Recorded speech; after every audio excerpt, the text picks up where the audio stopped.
Saudara dan saudariku yang kekasih, Shalom, selamat berjumpa dengan Renungan Harian Iona, Inspiration of New Apostolic. Damai sejahtera Tuhan Yesus Kristus menyertai kita.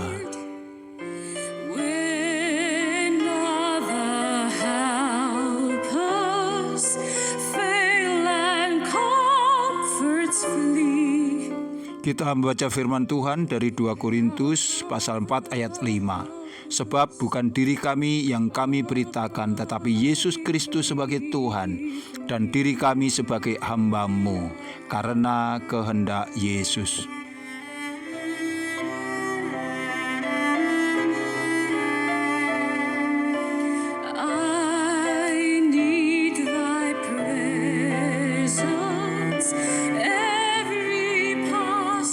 Saudara dan saudariku yang kekasih, kita masih akan belajar bersama tentang tugas dan misi rasul-rasul Tuhan Yesus. Kata rasul berasal dari kata bahasa Yunani yaitu Apolos, yang berarti duta di dalam Perjanjian Baru. Yesus Kristus memberi gerejanya hanya satu jawatan saja, yaitu jawatan rasul. Dan hanya atas nama Tuhan Yesus dan hanya oleh pengutusannya, jawatan rasul ini membangun gerejanya, yang dalam keberadaannya membuat kelepasan dapat diperoleh oleh mereka yang rindu akan keselamatan. Kemudian jawatan rasul juga diberi mandat untuk mempersiapkan orang-orang percaya menyongsong kedatangan Tuhan Yesus Kristus kembali. Dalam pengakuan iman Gereja Kerasulan Baru, pada pasal yang keempat digambarkan pentingnya jawatan rasul dengan kata-kata sebagai berikut.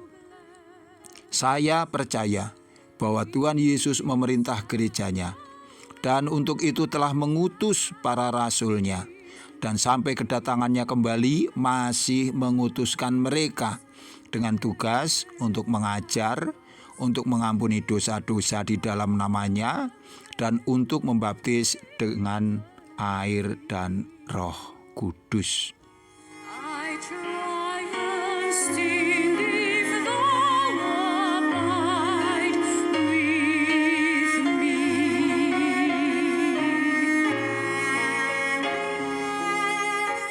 Saudaraku yang kekasih, Tuhan Yesus memperlengkapi jawatan rasul dengan kuasa-kuasa yang menjangkau secara luas. Rasul yang adalah duta dari Tuhan Yesus Kristus itu senantiasa bertindak di dalam namanya. Ciri-ciri dan fungsi yang dikaitkan dengan jawatan rasul bersumber atau berasal dari jawatan Tuhan Yesus Kristus sendiri, yaitu Yesus sebagai Raja, Yesus sebagai Imam, dan Yesus sebagai Nabi. Dengan demikian, rasul menerima kuasa Tuhan Yesus Kristus dan berada di dalam hubungan yang tanpa syarat dengan Tuhan Yesus. Rasul Paulus adalah satu-satunya rasul awal yang berbicara mengenai jawatannya. Dalam suratnya yang kedua kepada orang-orang di Korintus, Rasul Paulus memberikan petunjuk penting mengenai makna jawatan rasul. Pernyataannya itu bukan bersifat pengajaran, melainkan merupakan sebuah reaksi atas serangan-serangan yang terjadi saat itu yang dilakukan oleh sidang jemaat di Korintus, tetapi juga oleh orang-orang lain dari luar sidang jemaat tersebut. Pernyataan-pernyataan ini menunjukkan dengan jelas pemahaman Rasul Paulus tentang jawatannya. Antara lain, Rasul merumuskan jawatan rasul yang diembannya sebagai jawatan Perjanjian Baru. Ini yang pertama. Kemudian yang kedua sebagai jawatan roh. Ketiga sebagai jawatan kebenaran. Yang keempat sebagai jawatan pendamaian. Yang kelima, para rasul sebagai duta yang mewakili Kristus. Yang keenam, para rasul sebagai pengurus atas rahasia-rahasia Allah. 7, para rasul adalah jawatan firman. 8, para rasul adalah jawatan yang berorientasi kepada Tuhan Yesus. Through cloud and sunshine.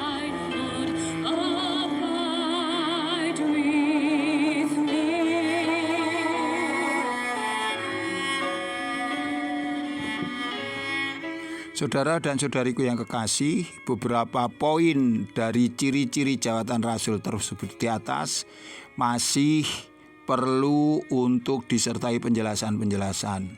Ini akan kita dalami dalam renungan kita selanjutnya. Dari uraian di atas kita mengerti bahwa gereja Kristus tidak akan pernah bekerja tanpa rasul. Jawatan rasul adalah satu-satunya yang ditabiskan oleh Tuhan Yesus sendiri. Sedangkan jawatan lain yang kita kenal sesudahnya itu lahir dari jawatan rasul. Yang itu diperlukan untuk memenuhi kebutuhan-kebutuhan gereja di dalam melakukan atau menjalankan pelayanannya bagi umat. Rasul-rasul harus dan akan terus ada hingga akhir zaman. Ini sesuai dengan sabda Tuhan Yesus. Dan setiap mereka yang ingin ambil bagian dalam harinya Tuhan, yaitu saat Kristus datang untuk kedua kalinya, ia harus mau percaya dan dipersiapkan oleh rasul-rasul yang diutus oleh Tuhan sendiri. Oleh karena itu, kita harus tetap yakin dan setia kepada Kristus di dalam pekerjaan para rasul. Tuhan memberkati kita. Sampai jumpa. Amin.